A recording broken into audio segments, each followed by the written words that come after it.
Buenos días, iglesia. ¿Cómo han estado? Rato que no los veía. Salude al que está al lado, salúdelo, bendígalo. Bendígalo, a ver, dígale bendiciones. Qué bueno estar aquí.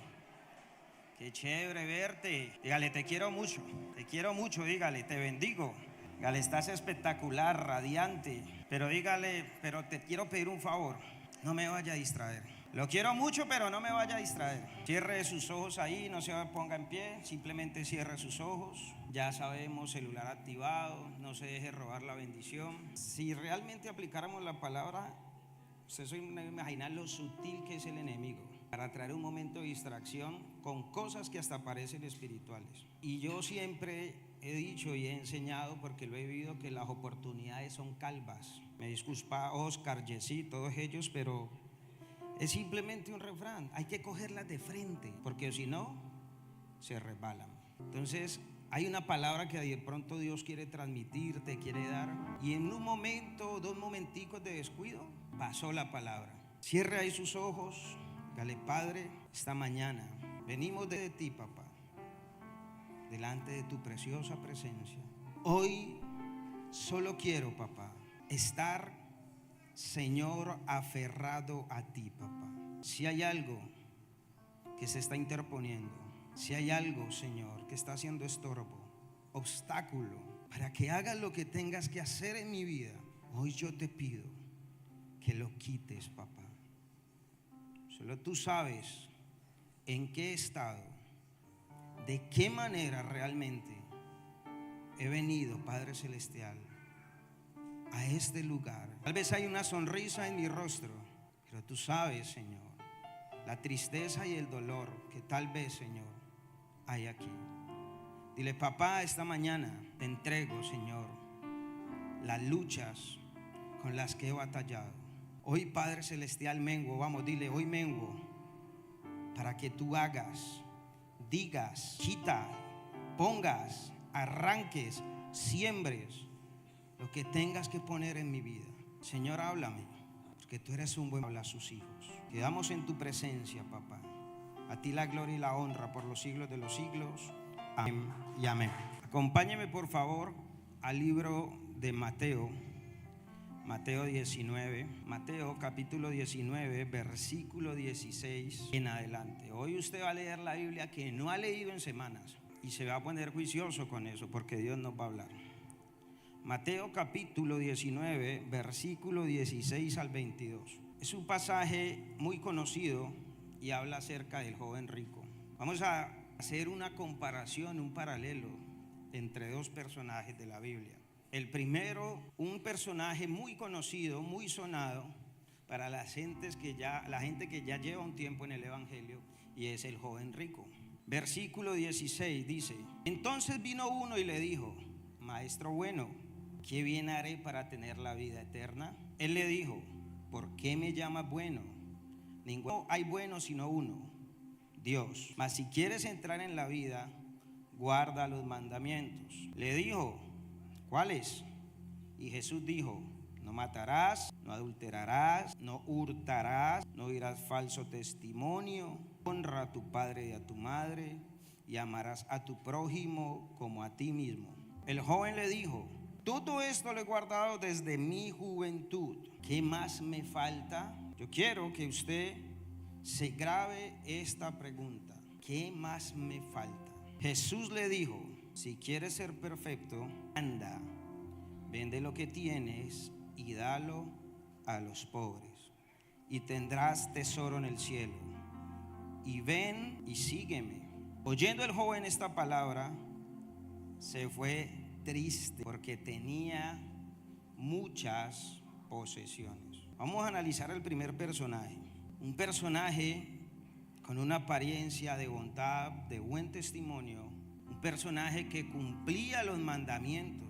Un personaje que lo mandaban por un encargo y entregaba la de vuelta. Un personaje que no andaba hablando mal de los demás. Un personaje que iba a la iglesia los domingos y levantaba las manos.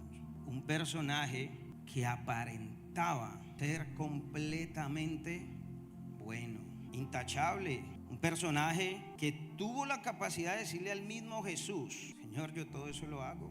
Y Jesús le dijo que no, En algún momento le dice: no, usted me está charlando, mano. Acuerde que usted no hace lo otro. Jesús le dijo eso. En ningún momento Jesús le llevó la contraria, le dijo: Segundo personaje, Lucas capítulo 19, versículo 1. Lucas capítulo 19, desde el versículo 1. Yo sé que ustedes se van a reír aquí. Jesús y Zaqueo. El segundo personaje es Zaqueo. Yo sé que en el versículo 3 van a decir: no, está predicando él mismo. Habiendo entrado Jesús en Jericó, pasando por la ciudad, y sucedió que un varón llamado Zaqueo, que era jefe de los publicanos y rico, escuche, rico, procuraba ver quién era Jesús, pero no podía a causa de la multitud, dice el versículo 3, pues era pequeño de estatura. Por eso le dije que tal vez iban a reír. Y corriendo delante, subió a un árbol sicomoro para verle, porque había de pasar por allí. Cuando Jesús llegó a aquel lugar, mirando hacia arriba, le vio y le dijo: Zaqueo, date prisa, desciende, porque hoy es necesario que pose yo en tu casa. Entonces él descendió a prisa y le recibió gozoso. Al ver estos, murmuraban, diciendo que había entrado a posar con un hombre pecador. Entonces Zaqueo, puesto en pie, dijo al Señor: sosténgase de la silla, cójale las pestañas a la que está al lado, el canecalón, no sé. Pero mire, esto es poderoso. Zaqueo, puesto en pie, dijo al Señor: he aquí, Señor, la mitad de mis bienes doy a los pobres. Si en algo he defraudado a alguno, se lo devuelvo cuadruplicado. Jesús le dijo: hoy ha venido la salvación a esta casa, por cuanto también él es hijo de Abraham, porque el Hijo del Hombre vino a buscar y a salvar lo que se había perdido. Esto es una cosa brutal, señores. Y yo sé que Dios hoy nos va a sacudir, no para condenarnos, sino para afirmarnos en su amor. Tenemos dos personajes, ambos tienen algo en común, los dos son ricos. El uno, súper buen testimonio, sabía Biblia porque conocía los mandamientos, daba célula, estaba en las alboradas, en los ayunos, tenía el don de lenguas, tenía discípulos, era tremendo líder. La Biblia no dice eso, pero se lo quiero poner allí, parafraseárselo. O sea, a hoy sería un líder o una persona que siempre está en la casa de Dios, que lleva años en el cristianismo, que exteriorizaba unas conductas intachables. Era el joven que toda suegra quiere para su hija. Y por el otro lado está Zaqueo. El problema con Zaqueo no era la estatura. Posiblemente era más bajito que yo, porque yo tampoco es que esté tan pequeño. A mí no me toca subirme a un sicomoro, pues ahí me subo a una silla, a una escalera a veces. El problema no era su estatura, el problema era que Zaqueo era publicano. Y eso lo cambia todo. Porque usted puede ser enanito, pero buena gente. Habían unos grupos en el tiempo de Jesús. Se los voy a nombrar rápidamente y les voy a dar unas características. Primero, los fariseos. Era un grupo social y religioso muy estricto en la ley mosaica y en sus tradiciones. Esos eran los fariseos. Súper estrictos. La pastora ahorita oraba algo que es real. Este tipo de cosas no se pueden convertir en un rito. La cena, todo esto tiene que tener un trasfondo, tiene que tener un sentido, una relación mucho más allá de simplemente un rito. Pero los fariseos se especializaban en la ley mosaica y eran estrictos en sus tradiciones, súper estrictos. Estaban los saduceos, que era un grupo aristocrático y sacerdotal que controlaba el templo y solo aceptaba la Torá como autoridad. Entonces vamos con los fariseos y vamos con los saduceos. El tercer grupo, apunte, escriba, porque tiene mucho que ver con el tema y con lo que Dios nos va a hablar hoy, eran los escribas. Eran maestros de la ley y copistas de las escrituras. Se asociaban regularmente con los fariseos. Esos eran los escribas. estaban los esenios, eran un grupo de personas que había decidido vivir apartados en el desierto. Algunos historiadores, esta gente que a veces quiere confundir, decían que por el estilo de vida de Juan el Bautista, lo más probable es que era esenio. Eso no está comprobado, son datos simplemente que la gente saca. Otros decían que Jesús también probablemente era esenio, sino que luego volvió, que para eso no aparece en la Biblia. El caso es que era un grupo que vivía en el desierto, era un grupo ascético, ¿sí?, que esperaban la llegada del Mesías. Su característica era que vivían en el desierto, se retiraban allá. Y estaban los celotes. Los celotes era un grupo que quería acabar el dominio del Imperio Romano sobre Israel, no con oración, no con ayuno. En ese tiempo no había AK-47, Glock 38, había puro machetico, espada. Y ellos a la fuerza querían acabar ese imperio. Eran los celotes. Miren la característica de cada uno de estos grupos que le acabo de mencionar. Pero había un grupo en especial y eran los publicanos. ¿Quiénes eran los publicanos? Los publicanos eran judíos que Roma había tomado para cobrar impuestos. Ojo, eran judíos. Y estas personas, Roma les daba 2, 3 cuadras, les estoy dando un ejemplo.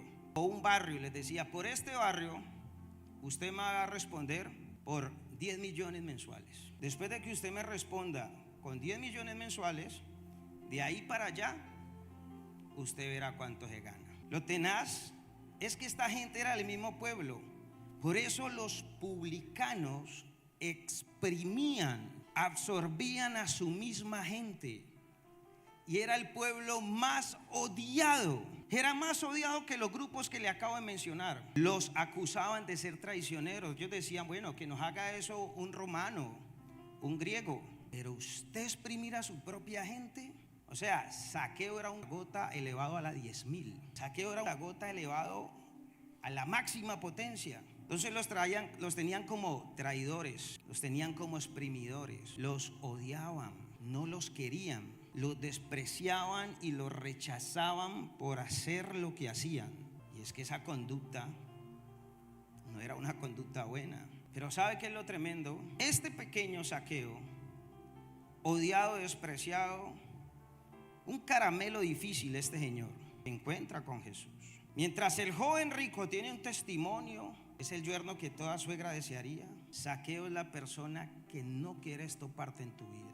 Zaqueo es lo que no quieres en tu vida, en tu familia, ni en la vida de tus discípulos. Pero ¿qué pasó? Allí como que sucede algo. El joven rico hace una pregunta. ¿Cuál fue la pregunta? ¿Recuerdan que les dije? ¿Qué más me falta? Créame que cuando hacemos las cosas bien delante de Dios, fortalecemos nuestra comunión con Dios, le preguntamos algo a Dios y ¿sabe qué hace? Responde. El problema es que queremos respuestas sin preguntarle al que tiene todas las respuestas. Le preguntamos a todo el mundo, a los indicadores económicos, le preguntamos al que tiene la experiencia, le preguntas a tu pastor sin haber ido a la presencia de Dios. ¿Sabe qué nos muestra el joven rico? El joven rico se acerca, pregunta algo y Jesús le contesta o no. Dígale al que está a su lado, háblele a Jesús, porque Jesús responde. Milton, Dios no me habla. Es que Dios te habla a vos, Milton. ¿Yo acaso soy un peaje espiritual o una emisora celestial? Dios siempre está dispuesto a hablarnos, pero muchas veces somos nosotros los que no queremos preguntarle. Algunos van a preguntarle a la bruja, a las cartas, al tabaco. Allí preguntan. Lo fácil que es preguntarle a Dios. Usted coge su cuarto, cierra la puerta, se tira de rodillas y listo. Esa fue la consecuencia del sacrificio de Jesús en la cruz. Nos dio entrada para preguntarle a Dios y si es su voluntad nos da las respuestas que Él sabe que vamos a necesitar. Sencillo, no hay peaje. Como cuando uno pregunta, Dios responde. ¿Qué le dijo Jesús? Coja sus cosas, véndalo a los pobres y sígame. Ojo, Él pidió que Dios le hablara y Dios le habló, le dio instrucción. En la vida vamos a encontrar personas con 3 características. Las primeras, las personas que se les habla y no escuchan, por lo tanto no hacen. La segunda, las personas que se les habla, escuchan, pero no hacen. Y el tercer grupo que caracteriza a las personas son aquellas que escuchan y hacen. Las primeras no escuchan, por lo tanto no hacen. La segunda, escuchan, pero no hacen. Y las terceras, escuchan y hacen. ¿Cuál estaba el joven rico? En inglés, the number 2. Número 2, no es que Dios no nos hable, es que a veces nos habla y no escuchamos. Pero mire esto, ese joven rico, con esa apariencia, con eso que exteriorizaba, Jesús le dice: vende todo lo que tienes, dáselo a los pobres y sígueme. ¿Qué dice la Biblia? Que el joven, ¿qué hizo? Me gusta esa palabra, se entristeció. Dice la Biblia que dio la vuelta, como dicen los pelados, hizo la U, se fue. El que tenía exteriorizada la bondad, el que alababa, el que cantaba, el que se veía la Biblia de Génesis, Apocalipsis, el que cumplía la ley, Jesús le demanda algo y se entristece y se va. Pero aquí hay algo raro. El segundo personaje, el odiado, el conspirador, el que había defraudado a su pueblo, tiene un encuentro con Jesús. Uno solo. Y ni siquiera preguntó: ¿qué quieres que haga? Y ni siquiera dijo: ¿qué tienes que hacer? El que era señalado, el que nadie quiere tener en casa, el que no iba a la iglesia, el que no daba consejerías, el que no sabía de Génesis, Apocalipsis, la Biblia, el que con solo hablar con esa persona ya la gente te decía: tremendo, estás andando con un personaje nefasto. Ese que no mostraba apariencia de piedad, que no exteriorizaba nada, hoy le dijo Jesús: bastó solo para que desentronaras de mí las riquezas. Hoy no me importa mi pasado, no me importa lo que yo he hecho, no me importa cuánto daño he hecho, lo lamento, me arrepiento. Milton ahí no dice que se arrepiente. El arrepentimiento solo con los labios, es con hechos. ¿Y cómo se arrepintió Zaqueo? El joven rico preguntó: ¿qué tengo que hacer? Inmediatamente a Zaqueo se le vino la revelación: tengo que dejar de hacer lo que estoy haciendo y tengo que reparar. No me importa cuánto cueste, no me importa si dejo de ser rico. Hoy, con el encuentro con Jesús, yo, el despreciado, el que abusaba, el que oprimía al pueblo, entiendo lo que tengo que hacer. Daré la mitad de lo que tengo a los pobres. Ay, esto es increíble, iglesia. Esto es increíble. Y eso sí saben, ¿no? Ay. Por el que nadie daba un peso, por el que no exteriorizaba la piedad. Zaqueo no hablaba en lenguas. Zaqueo lo único que hacía era cobrar impuestos y oprimir a los pobres. Bastó que su corazón fuera dirigido por el Rey de Reyes y Señor de Señores, y lo entendió todo. Entendió que Jesucristo era suficiente. Entendió que por años había vivido de placeres y riquezas, pero que eso no le había llenado. Entendió que lo importante no era el exterior, sino el interior. Una esencia nueva en Zaqueo, la esencia de Cristo. Aquí parece que hubiera algo como un contracara. El exterior del joven rico tendría que ir en acuerdo con el interior de Zaqueo. Pero el joven rico, aunque mostraba una apariencia, una piedad, y como la Biblia dice que Dios no mira el exterior, sino que él dijo: yo sé, yo no puedo decir que usted no es buena persona, pero en su corazón todavía hay cosas que están ocupando el lugar que yo tengo que ocupar. Por eso le dijo: desarraiga de ti. Porque la esencia del joven rico no era Jesús. ¿Sabe quién era? Que está gobernando tu vida. Porque puedes venir a la iglesia y tener apariencia de piedad. Podemos dirigir una célula, un ministerio. ¿Qué sucede el día que ya no seas líder o supervisor? ¿Cuál es la esencia que vamos a mostrar? ¿Qué sucede el día que ya no tengas un puesto de privilegio en tu empresa? ¿Te has puesto a pensar si algún día no tuvieras todo lo que tienes? El carro, la casa. Ay, Milton, no seas exagerado. Pregúntele a Job. Cuando usted lee el libro de Job, yo no he conocido una persona igual de rica que Job en mi vida. Y créame que antes de conocer en Cristo anduve con muchas personas ricas que se enriquecieron de mala manera. Y en el cristianismo he conocido personas ricas, pero ninguna como Job. 2,000 ovejas, ganado. ¿Usted sabe cuánto personal tiene que tener usted para manejar 2.000 ovejas, para manejar cantidad de vacas. ¿Sabe cuánta tierra tiene que tener para meter eso? Y un día ya no tiene nada. ¿Qué está gobernando nuestra vida? ¿Qué es un contracara? Es un aspecto o lado negativo, alternativo o opuesto a algo. La apariencia de piedad del joven rico mostraba un contracara con su interior. Fue que le dijo a Jesús: ¿amarás a quién? Aparentemente él cumplía los mandamientos, pero es que entregar lo que él tenía no era una muestra de amor al prójimo. No había una concordancia entre su exterior y lo que realmente había en su interior. Pero en Zaqueo tampoco la había, porque el exterior de Zaqueo, conspirador, traidor, mala persona. En mi imaginación, yo me imagino a Zaqueo con una cicatriz aquí. Me imagino que Zaqueo, la gente pasa y le decía: menor, usted ya sabe, no, me ve 5 cuotas. Pero una vez conoce a Jesús, una vez tiene el mismo encuentro que tuvo el joven rico, su esencia cambia. Aquí hay un contracara. El exterior del joven rico ahora está en él, debería estar con el interior de Zaqueo. Vamos a ver, hace algunos años, este tema no se llama así por la película, pero sirve de referencia. Hicieron una película donde para atrapar creo que era un delincuente, el policía se puso el rostro y se puso la apariencia del delincuente. ¿Se acuerdan? ¿Sí se la vieron o no? Es muy parecido a lo que pasaba con el joven rico y con Zaqueo. Estaba en el cuerpo de piedad, estaba en ese cuerpo. Luego el delincuente toma la apariencia del policía, ¿sí? Y trata de vengarse. Es muy parecido a lo que pasaba con el joven rico y con Zaqueo. Por más que estuviera por fuera, su esencia seguía siendo. Ahora la pregunta es: ¿realmente estamos viviendo lo que hay en nuestro interior y eso se refleja por fuera? ¿O solamente estamos trabajando la parte de afuera, pero nuestro interior no está conforme a Jesús lo quiere? El joven pregunta, Dios le responde, pero no hace. Zaqueo hace sin que le digan. Para el joven era difícil, casi imposible abandonar las riquezas. Zaqueo entendió que Jesucristo basta.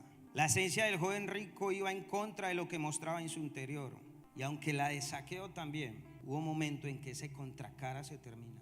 Y hay un momento donde tenemos que dejar de aparentar, donde tenemos que reconocer realmente que hay luchas que tal vez por años, aún viniendo a la iglesia, nos están ganando la batalla. Que tal vez ese carácter que hace rato tenía que haber sido gobernado por Dios, todavía está siendo gobernado por mí. Hay que venir al culto, hay que servirle a Dios, hay que saber palabra, pero no es suficiente. ¿Sabe qué necesitamos? Dejar que Jesús sea el que gobierne nuestra vida en todas las áreas. Las áreas del joven rico en un gran porcentaje estaban gobernadas por Jesús, pero había una que él dijo: aunque usted me diga, yo no lo voy a hacer, porque es que a mí esto me ha costado mucho. Porque conservar estas riquezas, ¿qué te está demandando Dios esta mañana? La mujer que no es tu esposa y sabes que tienes una esposa en casa. Tal vez Dios esta mañana te mande a cortar con esa relación que sabes que no es buena. Tal vez hace mucho rato Dios te dijo: es hora de abandonar el egoísmo, el egocentrismo y la autosuficiencia. En el joven rico estaba entronada las riquezas. Mamón estaba entronado ahí. Pero puede estar entronado el intelecto en nosotros. Aún ahí puede estar diciendo: no, pero es que no, eso ya muy religioso. Te está demandando Dios hace meses, hace años. Milton, yo creo que yo vivo en contracara algunas veces, o llevo viviendo en cierta área de mi vida en contracara. Oro por enfermos. Mire, es que esto no es solamente de juicio, de pecado. Entiendan, por favor, quiero hacerme entender.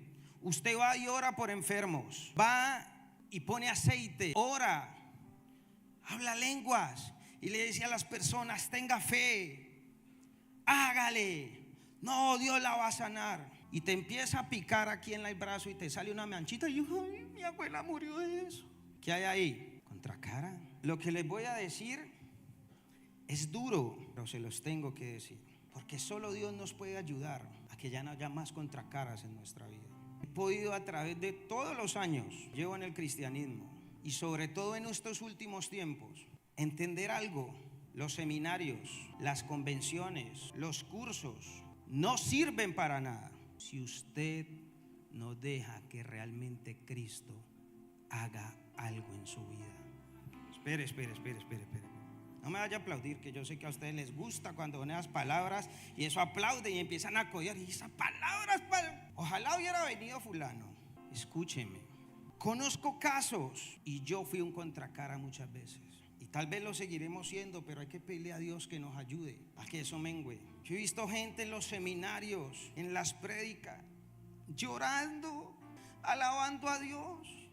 Y dice, wow, qué varón consagrado.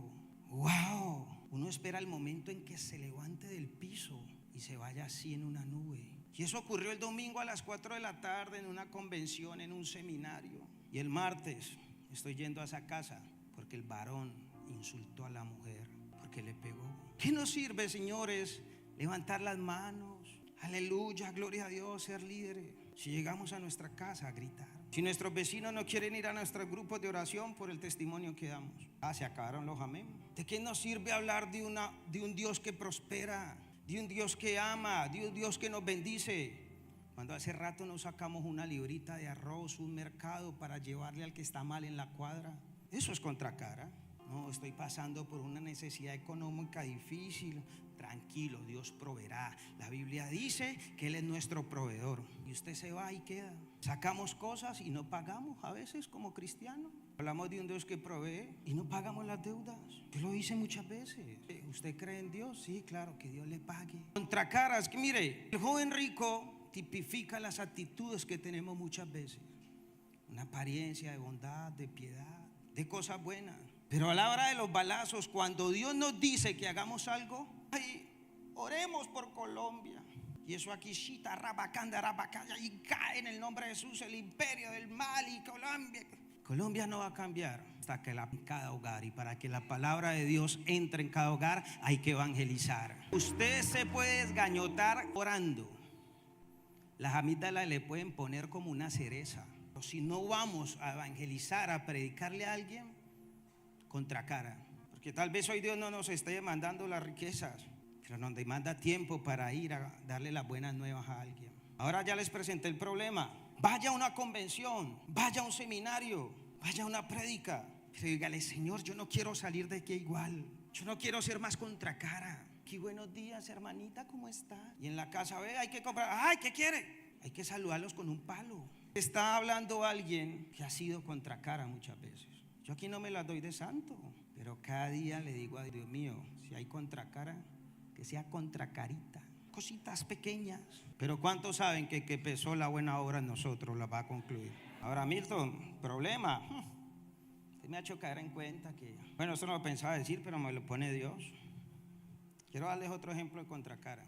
Yo tengo mis dos hijos, el mayor, el menor, gracias a los dos bonitos, el molde del papá. Acá la hermana le está dando como algo en el pecho y yo, ajá, escúcheme en esto. Yo soy un papá y ahí están mis hijos. Los autorizo para que ahí le pregunten, uno de 10 y otro de 17, que pasaba tiempo con sus hijos y tiempo de calidad. Una de las cosas que le pedí a Dios que me autorizara fueran empleos donde yo pudiese, ocupaciones o proyectos donde yo pudiese acomodar el tiempo con permiso de Él, porque ni el tiempo es de nosotros. La Biblia dice, nuestros tiempos están en las manos de ¿quién? Porque Él es el dueño del tiempo. Yo le decía, Señor, autoríceme esto, por favor. Me lo autorizó por su misericordia. Entonces podía acomodar, hacía una cosa, si ellos tenían un evento, un partido, yo iba. Y empezamos estos trabajos con los jóvenes, temas de jóvenes, escuchando jóvenes, ayudando jóvenes, orando por jóvenes, proveyéndole a jóvenes, patrocinando jóvenes. ¿Y sabe qué me dijo Dios? Te quiero más tiempo con tus hijos. Señor, pero más. Te quiero con la misma pasión que le predicas a los jóvenes, a los primeros discípulos que te di, tus hijos. Porque somos buenos orando por los demás, mostrando amor por fuera, pero muchas veces en la casa nos olvida el primer ministerio que Dios nos dio. ¿Cuál es? Milton, ¿y qué hacemos? Tranquilo. Pero además cuando creemos que estamos haciendo las cosas bien, ¿no? ¿Quién de estos dos personajes creía que estaba haciendo las cosas bien? Pero hay momentos donde aún haciendo las cosas bien, Dios nos va a demandar. Hoy disfruto, Mi suegra está hospitalizada desafortunadamente. Sé que Dios va a orar en ella. Entonces mi esposa tiene que irse de noche a cuidarla al hospital porque pues son mujeres. Muy tremendo pues uno de hombre ahí. Y yo me quedo con los muchachos y me disfruto el tiempo, porque el chiquitico dice: hoy es noche de hombres, y acomoda la sala, esto, el televisor. El mayor hace crispetas. Damos gracias a Dios porque sabemos que viendo películas pues nos vamos a quedar dormidos. Nos quitamos las camisas, nos quedamos en pantaloneta, y cada uno, aunque tenemos nuestro cuarto, nos acostamos los tres. Y entendí, fue la voluntad de Dios, aprender a valorar el amor que Él desata por medio de los hijos, porque me siento importante, me siento proveedor, me siento cuidador, porque aunque solo estemos durmiendo nosotros tres allí, sé que estoy haciendo algo que Dios me está demandando y me siento feliz. Quitico hace como hacía mi mamá cuando yo dormía, va y me mira y me hace así en los ojos, a ver si ya me dormí.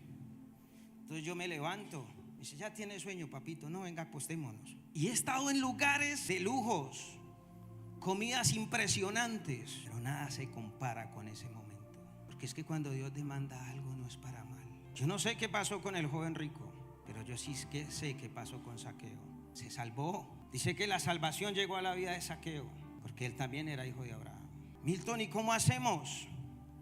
Juan capítulo 3, versículos 5 y 6. Por favor, vayan pasando los cantores, los salmistas, los de la alabanza. Y no sé si usted me pone a poner un piano, no para tocar emociones ni nada, sino que quiero que suene un piano. Juan 3, 5 y 6. Respondiendo Jesús: de cierto te digo, que el que no naciere de agua y del Espíritu no puede entrar en el reino de Dios. ¿Cómo se nos quita el contracara? Nacimiento en el Espíritu. Nacimiento desde adentro hacia afuera, no desde afuera hacia adentro. Con las cosas del Espíritu. Es el Espíritu quien corta la contracara en nuestra vida. Ahora, a personas como a mí nos conviene que sea así. Nos queda la cara para testimonio, pero no importa. Mientras que lo de adentro esté cambiado, mientras que lo de adentro esté dirigido por Jesús, lo que vamos a mostrar por fuera va a ser real. Y ahora, Milton, listo, ya sé cómo lo aplico. Es que ¿sabe por qué han habido tantas contracaras en nuestras vidas? Porque quien ha intentado eso hemos sido nosotros. Yo hablo con personas que luchan con el alcohol y me dicen: no puedo. Digo: no vas a poder. Milton, trato de dejar la droga. No vas a poder. Hace más de 17 años, sentado en la iglesia, como tal vez están asustados ustedes allá, me buscaban 3 meses, me estaban buscando para matarme. Realmente vine a la iglesia porque dije: si me muero, salvarme. Y me sentí allá, muchacho lleno de pecado. La pastora Mariela se me arrimaba: hola, mijito, qué alegría. Y yo medio la saludaba.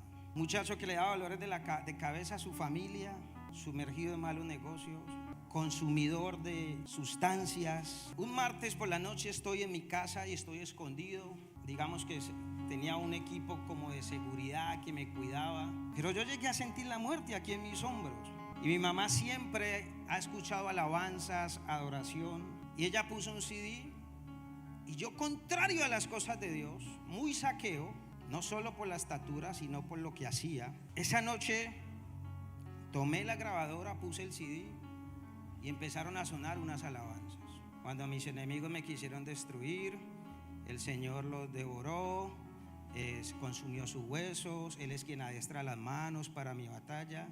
Canciones de las viejitas. Por eso a mí las viejitas, cuando las pongan, me las gozo. Marta Susana, tranquila. Eso fue un martes y empecé a llorar. El día miércoles dije: voy a la iglesia. Salí sin protocolos, nadie me impuso manos. Me paré allí, no me arrodillé, no lloré. Solo en mi mente le dije: si me quieres dar otra oportunidad, Señor, conserva mi vida y ayúdame, porque ya no quiero más esta vida. Sé que es mala, pero yo no puedo, ayúdame. Fue lo único que le dije. Han pasado muchos años y ese fue el último día que consumí alguna sustancia. No necesité de nadie, solo fue Dios. Desentroné lo que estaba entronado: el poder, el dinero, la rumba. Y le dije: Señor, haga lo que tenga que hacer. Me molió, sí, porque molí 6 meses durísimos. Milton, ¿y por qué nos cuesta esto? Porque no necesitamos complicar a Dios. Porque perdemos la batalla cuando somos nosotros, cuando son los ritos, cuando no es Él. El que dirige la barca, como el tema de célula esta semana, cuando usted le dice, dirige la barca de mi vida, la marihuana no estará más en tu vida, el alcohol no estará más en tu vida, la deuda no estará más en tu vida, los problemas de pareja no estarán más en tu hogar. ¿Sabe por qué andamos contra cara? Porque somos nosotros los que intentamos quitarnos el contracara. Isaías 41:13, póngalo ahí por favor. Isaías 41:13. Póngase en pie, iglesia, por favor, póngase en pie. Isaías 41:13. Porque yo, Jehová, soy tu Dios. ¿Quién? Él es quien te sostiene de tu mano derecha. Quien te salvó el día que te iban a matar era Dios. Quien hizo que te escogieran el del trabajo por encima de 1000 personas era Dios. Quien puso la voz bonita en tu boca, mujer, es Dios. Quien te ha sostenido en el cristianismo a pesar de las caídas ha sido Dios. Y te dice, no temas. ¿Yo qué? ¿Qué tal si esta mañana le dices, Padre, no he identificado contracaras en mi vida, pero si tal vez hay uno, ayúdame? Me rindo ante mi temperamento, me rindo ante mi intelecto, me rindo. Porque sabe una de las cosas en las que es experto Satanás, en querer cambiar las situaciones para que perdamos la esencia. Hechos 7:9 dice, José fue vendido por los patriarcas por envidia para Egipto, pero Dios estaba con él. Lo vistieron de esclavo, lo vistieron de preso, pero su esencia no cambió, porque su esencia era Jesús. ¡Qué mentira! Ha dicho Satanás. ¿De quién te han querido vestir? Es que el joven rico tenía un vestido de apariencia de piedad. Lo único que esta mañana vamos a pedirle a Dios, porque el único es Él, el que nos puede ayudar por medio de Jesús. Había una mujer que tenía OnlyFans, página web, que se paraba en las esquinas con tacones, minifalda y pintoreteada. María, la gente decía, era una mujer muy pecadora. Dios no trabajó en su exterior. ¿Sabe qué hizo Jesús? Trabajó en su interior. Bastó solo un encuentro con el Maestro. Uno como le bastó a Pablo, uno como le bastó a Zaqueo. Yo sé que este es un lugar donde esta mañana nos vamos a encontrar con Él nuevamente, y nos estamos encontrando. ¿Qué le vas a entregar que te está pidiendo? ¿Tu arrogancia? ¿Tu autosuficiencia? ¿El creer que todo lo sabes? ¿El autoritarismo que impones en tu casa? ¿La contracara de llevar 10, 20, 30 años en el evangelio y tener actitudes que ya no deberíamos tener? Dios no nos trajo esta mañana para juzgarnos. Dios nos trajo esta mañana para decirte, no temas, yo te ayudo. No temas. Entregar lo que Él te está demandando, seguro va a poner algo mejor. Y si no es así, no importa. Si Él no quiere que esté allí, es porque no conviene. Tal vez un hábito, tal vez una mala costumbre, tal vez la falta de fe.